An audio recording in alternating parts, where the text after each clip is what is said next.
Hi, welcome to Ask Dawn and Donna. I'm Donna Piper, and that's Dawn Shirelli. And today we're going to talk about authenticity and spiritual bypassing.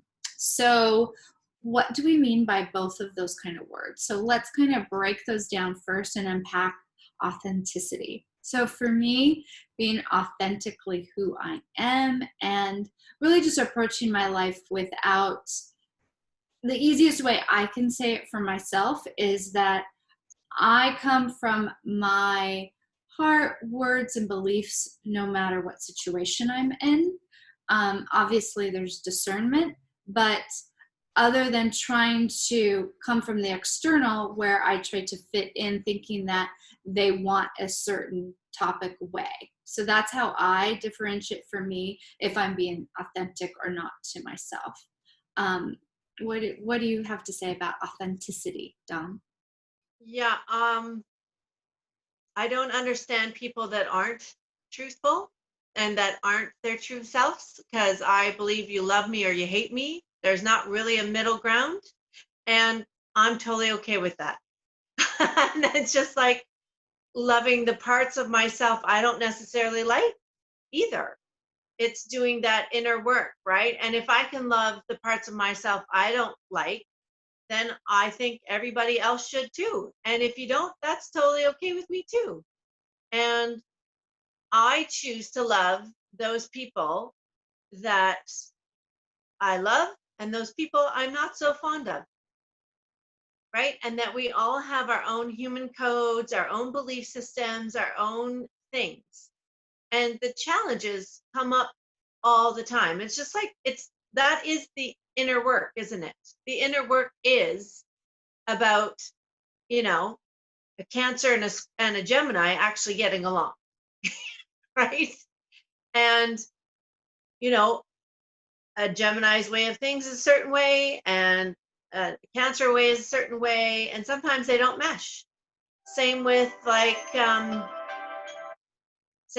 I'm a number three, and I do things a certain way. I think our human code, our emotional code, our numerology, our astrological things all make us exactly who we are meant to be on this earth and in this domain, and that we're not all going to love each other. And but I think we should. But I think we should. I think we could all love each other. We may not like each other. We may not get along. There might be some reason why it's like kind of oil and water, but I do like that your premise is love because love is just an energy. It's not an evaluation of someone. Like, do they deserve love or not? It's not Mm. a weapon. I think if we kind of universally took that approach to everyone. We're here all together, so let's share the love and send love to one another. Maybe we don't hang out. Maybe you have some stuff you want to work on, and maybe you need to work on it to be to play well with others better, but that doesn't mean that you don't deserve love. So that's No. where you love everyone no matter what. It's a beautiful Yes. place to come from, and it's taken me a while to differentiate the people that really have hurt me, that can I still give them love, and I can and I do, but it was work to get there because that wasn't something I was authentic about, and nor did I hide it. Like, I be like, no, you don't deserve that. So that is where my growth needed to come, of putting an evaluation of deserving and not deserving on love, because love is universal. Love is like one of the first things. It's this beautiful energy, and who am I to say who gets it? It doesn't. Everyone gets it, but that doesn't mean that I have to be friends with you or like you or agree with you. I just need to respect that you're alive in this world and we share the world together, but maybe we don't have to share a room together. And that kind of like segues into the other part of spiritual bypassing. because I know if I just went to like, oh, love and forgive and, all that stuff, like, and I've had friends or frenemies or whatever you want to call them these days that I knew they didn't like me and they would never like me. And I was okay with that, but they put on the pretense of being overly solicitous to me, knowing that they didn't like me, and that was like, oh, you're like, oh yeah, just say you don't like me, and we could still work on whatever project together or whatever.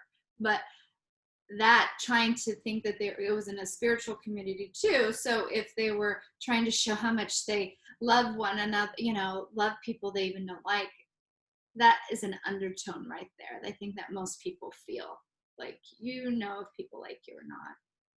Typically, Well, you're totally a narcissist, which that's another story. But generally, if you vibe with the same person or not, or you want to be friends, like, uh-huh. well, or not that unaware, but really it is the work. It Find is. out what your thing is that you can cultivate and grow and expand or release, whatever that is. Some things need to be grown and expanded, other things need to be said goodbye to, but nothing needs to be banished or pushed away from. It's just incorporate somehow, transmute it. And isn't that the beauty of everything, is that we all have our own divine gifts? And talking about work always brings up workplace trauma for me, right? Living and working with other women in a small department of like 6 people, and having people, like, some people are really gifted at playing the game, at sucking up to the boss and being their best friend and doing whatever's required. I don't roll that way. I'm not a big fan of authority, and I want you to leave me alone and let me do my gifts and my things. And autonomy was kind of important. And when people don't want to give that to you because they think they own you, that can cause a lot of conflict. And the thing is, who is right and who is wrong? And it's like, I had my gifts and you have yours. And somehow everything I say rubs you the wrong way, and everything you do rubs me the wrong way. So that was nothing but a hot pot of conflict. So, I'm so grateful to have done the work now. I know there's no way I would approach those situations or even have that same level of conflict with any person that doesn't appreciate my gifts. I don't do it anymore. And like you, this doesn't hide much. And so I'm okay if you don't like me. That's fine. Go away. I'm okay. I just don't need that, right? Like, who has time or energy? I am too busy having and living my best life for any crap anymore. I'm done. I'm over it. Yeah. But it is growthful, because if you didn't have that experience, you wouldn't know, okay, authority, and now you've changed that relationship, because sometimes these things that we do just don't serve us as much as we are right, or we know, it's our thing or whatever. But sometimes those stances don't serve us ultimately, because, it's not that I don't want to be liked, because that's not true. Right. I want to be liked. It's not like, whatever, I'm on my fortress. That's not, doesn't happen. I'm very sensitive, and I want people to like me, and I want to be a good person that people will like. I want to be a person that people will like. However, I know that that's not going to be universally true, and I've had to come to terms with it not making me take away something from them or myself in the process of that. Oh, they don't like me, or I don't like them, so I'm going to take my away. It's like, or not give, or think that they don't deserve, or there's judgments either way, because that the judgments for me create more conflict, and Sure do. even if I'm not in the situation, thinking about the judgments create the justifications and not the twisting, other than, okay, that's the, I think the when we talk about not bypassing and doing the work, that really is the work, is to kind of get into your own muck and the places that you don't really want to see about you, or you've hidden or you've cloaked, or like, if I have bad behaviors and come up and it's just a raging bee about nothing, like, that's not a behavior I want to have always. There's a reason, I'm sure, why I'm having that, but then that's me to look at what's going on underneath there that's even having this sort of level of reaction, and how can I work on some stuff, heal some things, do some things to evolve to be the person that I really do want to be and am, like loving and kind and caring about people. And when the challenging people come and that push my buttons, that there's like no way I want to be nice to them, that's like, oh, okay, ding ding ding, Ding, ding, ding. be sweeter, how can I go into more love, what do Yeah. I need to remove, clear, change, evolve, so I can not have a thing or a Not stand have a thing. that goes. Well, and let's talk about the practicality and the actual science, because the vibration of love is very high. And as a person with a history of severe medical problems, and I volunteer with a lot of people with addiction issues, and a lot of people are hard to love and forgive. And but love is the frequency that allows healing to happen within the body. Love is the frequency that allows us to be interconnected, that allows us to be graceful and appreciate all of our differences and all of our challenges. And if you approach it with love, love really is the answer. It just is the answer. And I don't know how else to really put that any more clearly. So No, I think to wrap it up there. that's the answer. But on that, when you say people are not lovable and hard to forgive, that is the ultimate definition of compassion, is Yes, to it is. the unlovable. And that is where kind of the rubber meets the road, if you're in a spiritual practice. Road. I love that. Yes, it does.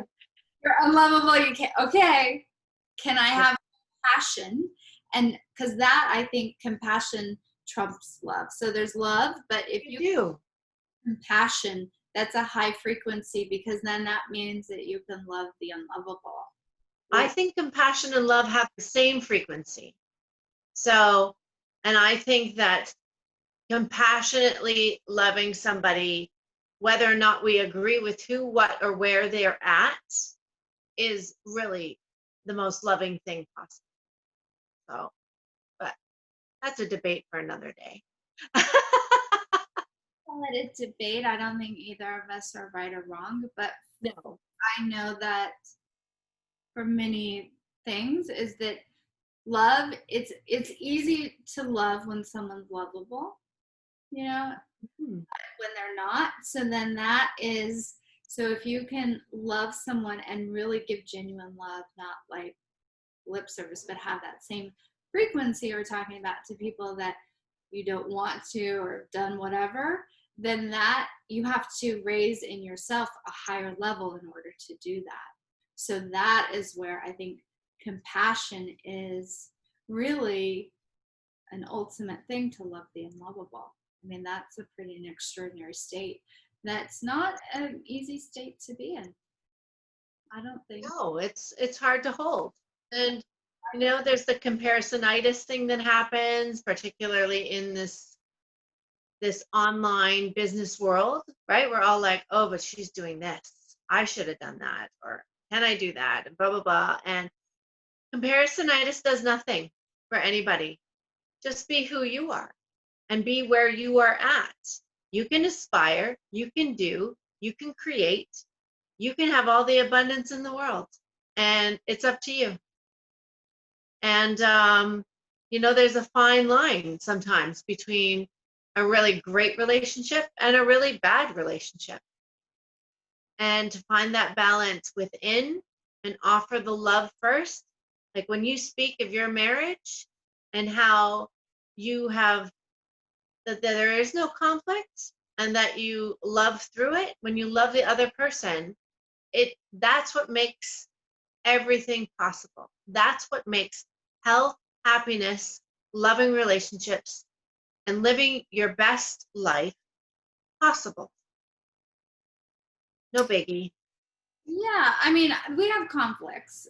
It's I just, know. I've learned to, I just have to go back to, I have to accept him who he is and not how I want it to be. Right. Just where I want to accept myself just how I am and not how I want to be. Because every day is a level of, I don't care how spiritually advanced you get or whatever. You're human.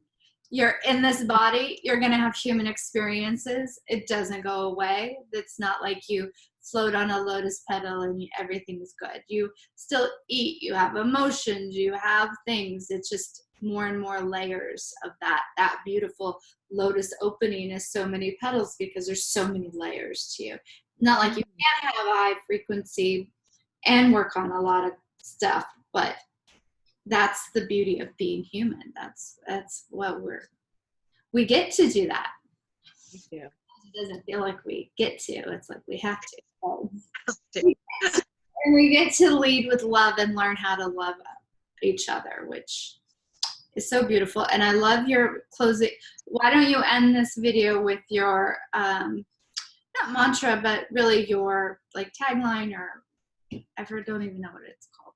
Oh, well, I have so many now. I say You lead with love, or it's that one. it is lead with love.